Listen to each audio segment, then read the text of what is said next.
মুগ ডালটা করার জন্য সবার প্রথমেই আমরা একটা কড়াই বসিয়ে নিলাম গ্যাসে। এবার 200 গ্রাম মতন মুগ ডাল এই কড়াইয়ের মধ্যে, শুকনো কড়াইয়ে মুগ ডালটা আমরা ভেজে নেব। মুগ ডালটা একটু ভালো করে ভেজে নিতে হবে।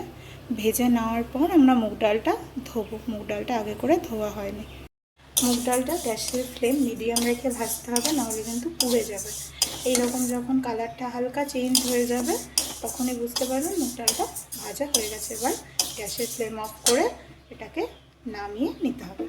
মুগ ডালটা তুলে নিয়েছি। এবার এটাকে ভালো করে জল দিয়ে, ঠান্ডা জলে ভালো করে ধুয়ে নেব। মুগ ডালটা ভাজা হয়ে গেছে। এবার কড়াইতে তেল দেবো। তেল দিয়ে মাছের মুড়োটাকে নুন, এই মাছের মুড়োটার মধ্যে নুন, হলুদ, সামান্য লঙ্কার গুঁড়ো দিয়ে মাখিয়ে রেখেছিলাম। এবার এটাকে ভালো করে ছাকা তেলে ভেজে নেব। তেলটা গরম হয়ে গেছে। এবার মাছের মুড়োটা আস্তে করে তেলে ছেড়ে দেব।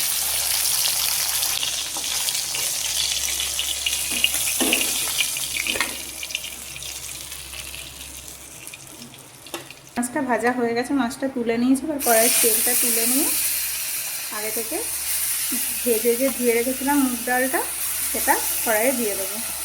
দিয়ে এটাকে সেদ্ধ করার জন্য দিয়ে দেবো। এর মধ্যে দেব 3-4টের মতন লঙ্কা, কাঁচা লঙ্কা চিড়ে দিয়ে দেবো। আর দেব নুন। দিয়ে জল দিয়ে ডালটা সেদ্ধ করতে বসিয়ে দেবো। মতন এখানে নুন দিয়ে দিলাম। এরপর বেশ অনেকটা পরিমাণে ডালটা সেদ্ধ হওয়ার মতন জল দিয়ে দেবো। ডালটা প্রেশার কুকারেও সেদ্ধ করা যায়, যেটা আপনাদের সুবিধা মনে হবে আপনারা সেটাই করবেন।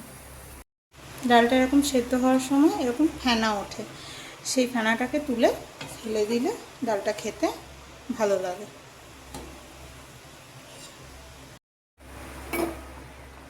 ডালটা মোটামুটি এরকম সেদ্ধ যখন হয়ে যাবে তখন একটা ডাল কাটা নিয়ে একটু হালকা করে ঘুটে দিতে হবে। ডালটা একদম গলে যাবে না, একটু মুখে ডালের দানা পড়লে এই ডালটা খেতে ভালো লাগবে। ব্যাস, আমাদের ডালটা সেদ্ধ হয়ে গেছে। এবার নামিয়ে নেব। ডাল সেদ্ধটা নামিয়ে কড়াইটা গরম করে কড়াইয়ের মধ্যে দিয়ে দিলাম একটু তেল। আগের মাছ ভাজার তেল ছিল কিছুটা, সেটা সাথে আর অল্প একটু সর্ষের তেল মিশিয়ে নেব। এবার তেলটা গরম হয়ে গেলে এক এক করে এর মধ্যে ফোড়ন দেব। শুকনো লঙ্কা, তেজপাতা, মৌরি, জিরে। ফোড়নটা ভাজা হয়ে গেলে গ্যাসের ফ্লেমটা মিডিয়াম করে বেশ অনেকটা পরিমাণে আদা থেতো করে নিয়েছি, আর অল্প একটু রসুন কুচি আর লঙ্কা কুচি দিয়ে দেবো। এটাকে হালকা করে নাড়ব।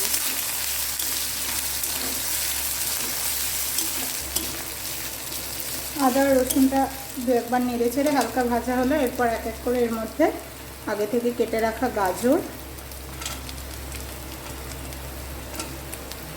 ক্যাপসিকাম দিয়ে দেবো। দিয়ে অল্প পরিমাণে নুন আর হলুদ গুঁড়ো মিশিয়ে নেব। গাজর ক্যাপসিকামটা হালকা ভাজা ভাজা হয়ে গেলে এর মধ্যে আগে থেকে পেঁয়াজ কুচিয়ে রেখেছিলাম, সেই পেঁয়াজ কুচিটা অ্যাড করে দেব।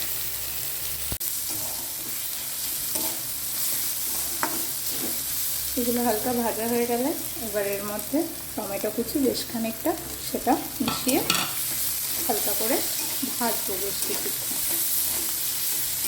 ভাজা বেশ খানিকটা হয়ে গেছে। এবার আগে থেকে আমি অল্প একটু জিরের গুঁড়ো জলে গুলে রেখেছিলাম, সেই জিরের গুঁড়োটা এখানে মিশিয়ে দেবো। আর দেবো বেশ খানিকটা লঙ্কার গুঁড়ো দিয়ে মশলাটাকে ভালো করে সবজিগুলোর সাথে মিশিয়ে নেব। সবজিগুলো ভালো ভাজা ভাজা হয়ে গেছে, সেদ্ধও হয়ে গেছে। এবার আগে থেকে যে মাছটা ভেজে রেখেছিলাম সেটাকে এর মধ্যে দিয়ে দেবো। দিয়ে কড়াইয়ের মধ্যেই মাছটাকে খুন্তি দিয়ে একটু ভেঙে দেবো।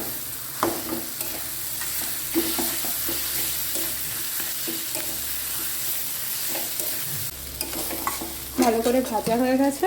এবার এর মধ্যে আগে থেকে সেদ্ধ করে রাখা ডালটা মিশিয়ে দেবো।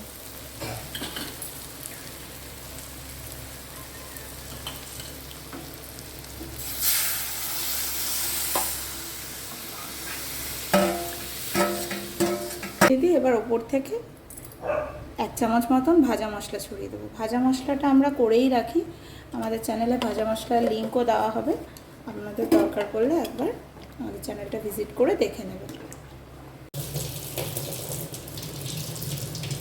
ডালটা ফুটে গেছে, এবার এর মধ্যে অল্প একটু চিনি অ্যাড করে দেবো, আর দেবো আগে থেকে বেটে রাখা গরম মশলা। এর মধ্যে একটা এলাচ আর অল্প দারচিনি বেটে নেওয়া হয়েছে।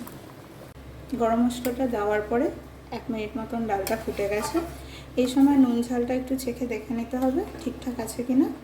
তারপরে গ্যাসের ফ্লেমটা অফ করে একটু ঘি মিশিয়ে নিলেই রেডি মাছের মুড়ো দিয়ে মুগ ডাল।